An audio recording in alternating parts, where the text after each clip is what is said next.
Iran और Israel एक दूसरे की छाती पर चढ़े खड़े हैं। अमेरिका अपनी पूरी ताकत लेकर मैदान में उतर चुका। तेल के कुएं और समुद्री रास्ते सब दांव पर लगे हैं। पूरी दुनिया की नजर खाड़ी के उस इलाके पर है, क्योंकि वहां से ही आधी दुनिया का पेट्रोल डीजल चलता है। जंग बढ़ेगी तो तेल महंगा होगा, सप्लाई रुकेगी तो बाजार हिलेगी। यह बात हर समझदार आदमी जानता है, लेकिन असली सवाल यह है कि ऐसे समय में भारत की हालत क्या है।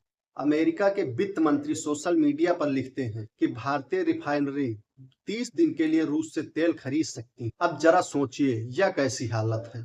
140 करोड़ लोगों का देश, परमाणु ताकत, खुद को विश्व गुरु बताने वाला राष्ट्र, और तेल खरीदने के लिए भी दूसरे देश की मोहलत पर खड़ा है।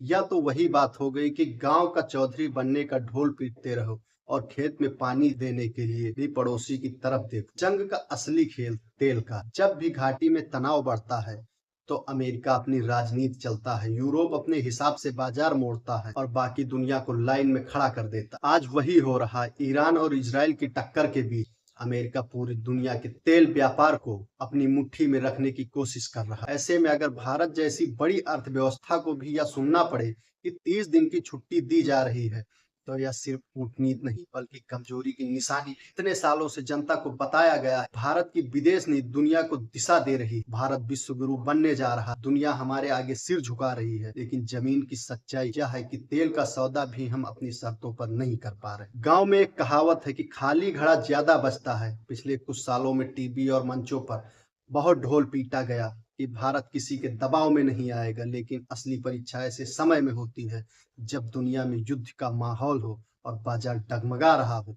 तब पता चलता है कि कौन सच में मजबूत है और कौन सिर्फ भाषणों में ताकतवर बन रहा है। अगर एक विदेशी मंत्री सोशल मीडिया पर खड़े होकर यह बताने लगे कि भारत कितने दिन तक तेल खरीद सकता है, तो यह सोचने की बात है कि आखिर हमारी विदेश नीति किस दिशा में जा रही है। देशभक्ति का मतलब यह नहीं कि आंख बंद करके हर बात पर ताली बजाते रहे।